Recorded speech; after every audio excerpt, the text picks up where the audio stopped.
Hi, I'm Professor Michele Barbour and welcome to the Enterprise Sessions. Today I'm speaking with Professor Roberta Guerrina, who is Director of the Gender Research Centre at the University of Bristol and the lead for a project called Equal Insights. Welcome, Roberta. I'm so pleased you were able to spare the time to talk to us today. Thank you, and thank you for the opportunity. So let's start with Equal Insights. Can you tell me a little bit about it, please? So Equal Insight is developing a consultancy to do equality and diversity and inclusion work with companies, both in the public and the private sector. So we're looking to develop an innovative approach to doing EDI, which is a growing sector at the moment. It's a sector in which there is some fantastic practice in terms of small consultancies already there. There's also some really poor practice. And Equal Insight is trying to find a way to increase the traction of different approaches and methodologies to do this work that can be scaled up by companies, especially larger companies, without losing the ethics that actually brings us to this field of work in the first place. If I were a large company and I wanted to work with Equal Insight, what would the experience be for the company and what could the outcomes be?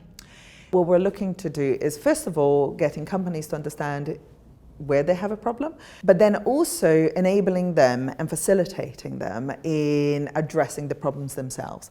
So what are the tools that they need? And they will be different according to the size of the company, the nature of the company, the kind of business that they are in, and the kind of market that they're seeking to tap into. But there are some things that remain really important, and we get this from the research that I've done on feminist institutionalism, is that focal points play a key role as advocates within organizations. So the consultancy also seeks to train individuals within those companies to act as focal points. These will be women, often, people of color or minority groups, people with disabilities, LGBT individuals. What they bring to the role is their lived experience, which is hugely important. What they don't bring, unless they've had training, is detailed knowledge and understanding of the issues.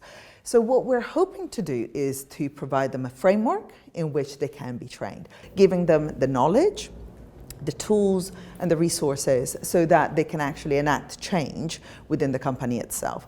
We're also going to have technological tools which companies can buy into on a subscription model, which will allow them to have real-time data about progress, but also benchmarks against other companies within their own sector. This is a relatively new initiative for you, but you've tested it in the field. You've had some, do I call them customers, clients? You've had some people working with you. How has that gone? At the moment, I like to think of them as partners because they're helping us to actually test our methodology. And so that's where we're at. We have developed a methodology which is unique. We haven't seen it applied anywhere else, and we're testing it with potentially future customers. So that we're getting feedback from them, we're getting access to data so that we can actually really test our approach. And it's great. It's giving us access to some of the challenges that we're going to face, especially dealing with issues such as equality and inclusion, issues around disclosures, issues around trust, but also issues around data. So most companies at the moment are collecting data, except often it's collected in a piecemeal way. A lot of CEOs are thinking any data is good data, whereas actually for equality and inclusion, we need to have good quality data. I think the first step for most companies will be to identify the gaps where the data is not fit for purpose, and then giving them a framework to collect this data so that they can methodically assess their progress on equality and inclusion objectives. And what sorts of organisations have you worked with so far? Who's looking for these kind of support? Professional associations, they are media companies, and they're councils. So they're quite diverse, right? But that's because equality and inclusion is not siloed to a particular area, but it is something that is cross-cutting. And we're really seeing this in terms of the growth in the market. If you look at LinkedIn or Google, you can see that there is a real interest to bring in expertise to do equality and inclusion work. So we're trying to locate ourselves within this space. And what are the types of organisations or maybe the sectors or industries that you would really like to be sort of next on your list? What would you really like to get a partner in? Oh gosh. So from a commercialization side, probably a large multinational company. From a personal transformative side, actually school districts like foundation schools, etc. The reason why we'd really like to work with a multinational company is because it would allow us to have a better understanding of the different challenges that are faced within an international setting. At the moment, we're working with UK-based companies. We have a detailed understanding of the Equality Act, and that's the legal framework within which we're working. What we bring to Equal Insight is a detailed also understanding of European law. Therefore, we could easily span out working with European partners because of this kind of better understanding of the legal framework. But it would be really good to understand, how do you actually embed equality and inclusion provisions, ambitions and strategies within your own work when you're working in different and incredibly diverse social, political, economic and cultural sectors. We're actually seeing this in relation to one of the partners we're working with because on issues around LGBT rights, because they are working internationally. And there are ethical issues that are popping up and emerging in terms of their own conversations, how they work with partners in countries that don't recognize LGBT rights. So we're still trying to figure that one out, but yes, working with a large international company would be fantastic, really to get to grips with the complexity when you're trying to go beyond a single state. You're an academic, Roberta, you're a political scientist. It's very, very clear to me why you would want these things to happen, why you would want to see these changes happen. But why are you doing this? I think it's really important to think about how our research just moves outside of the academy. It needs to have real impact because if we don't actually take it outside of the academy, we're not going to be able to achieve the transformational change that is required.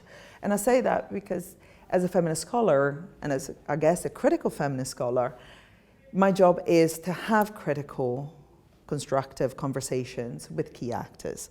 For me, this is just the next step. Did you need support, help, other input? And if so, where did you find it and how has that been for you? So in terms of input, absolutely, the University Red Team, and especially the commercialization managers, have been fantastic. For me, going down this journey was really almost by chance, and there was a call to put in an application for the ARC Accelerator program.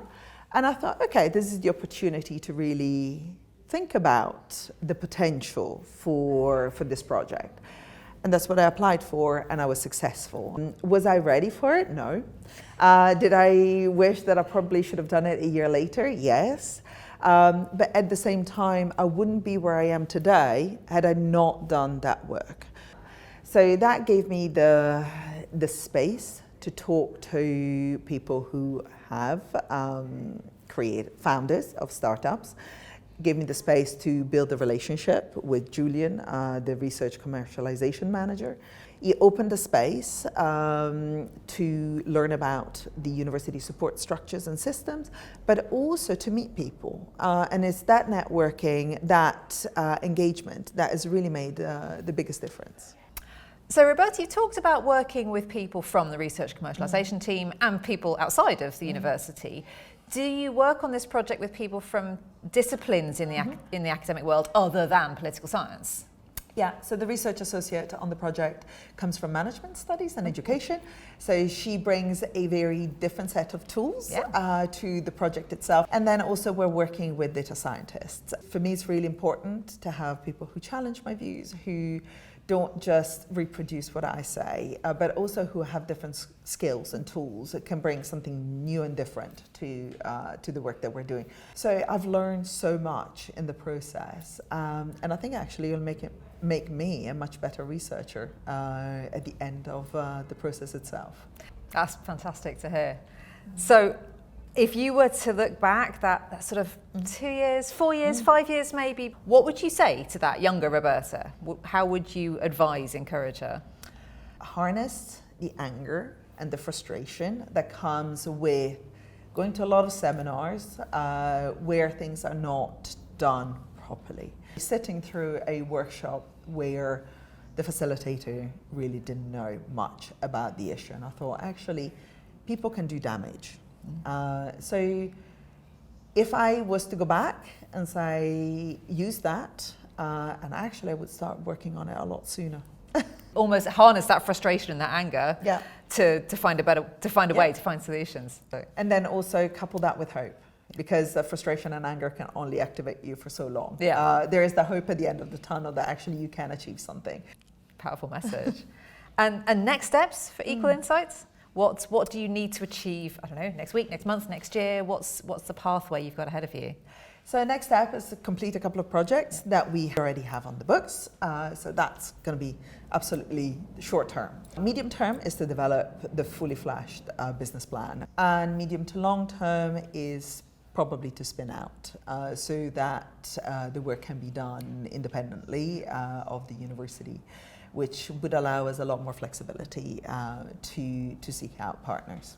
Roberta, thank you so much for spending so much time with me today. I'm confident that your insights, your reflections, your constructive use of anger and frustration coupled with hope will be inspirational and practically useful to other researchers from social sciences and from elsewhere who are looking to develop their ideas. So thank you very much indeed. Thank you for having me, and I hope it is useful to others. I'm sure it will be. If something you've seen us talk about today has piqued your interest and might be relevant to your research, then please do feel free to contact us and enjoy the rest of the Enterprise sessions.